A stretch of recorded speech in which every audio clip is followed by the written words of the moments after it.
Saudara, sebanyak 13 orang narapidana atau warga binaan pemasyarakatan rumah tahanan kelas 2B Banda Aceh kembali mendapatkan asimilasi. 13 narapidana dari berbagai kasus ini merupakan narapidana terakhir yang dilepas dari rutan kelas 2B seiring dengan berakhirnya program asimilasi COVID-19.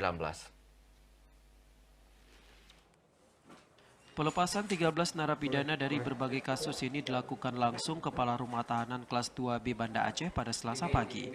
Usai membacakan ikrar, satu persatu narapidana menyerahkan pakaian yang biasa digunakan di tugas.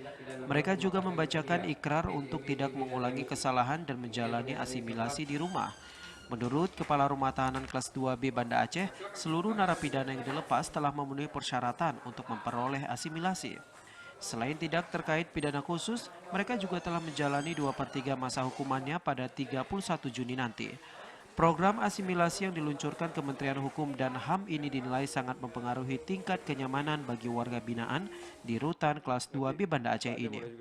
Ini merupakan kloter terakhir di mana seperti yang sudah diamanatkan oleh Bapak Menteri bahwa sesuai dengan Permen 32 2020 di mana per 30 Juni ini merupakan hari terakhir untuk pengeluaran asimilasi COVID-19.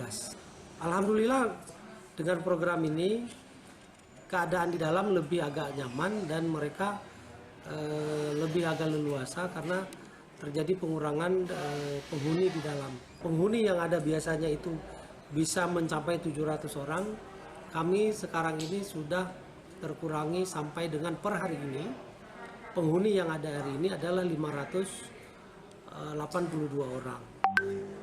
Sejak diluncurkan beberapa waktu lalu, sebanyak 102 narapidana telah dilepas dari rumah tahanan dengan kapasitas 230 orang ini. Kondisi ini membuat penghuni rutan yang biasanya mencapai 700 orang, kini hanya tinggal 580 orang. Seperti diberitakan sebelumnya, Direktorat Jenderal Pemasyarakatan Kemenkumham memperpanjang program asimilasi dan integrasi bagi narapidana dan anak di masa pandemi COVID-19. Langkah ini merupakan upaya meminimalisir penyebaran COVID-19 di lembaga pemasyarakatan, lembaga pembinaan khusus anak, dan juga rumah tahanan. Dari Aceh Besar, Arman Konadi, TVRI melaporkan.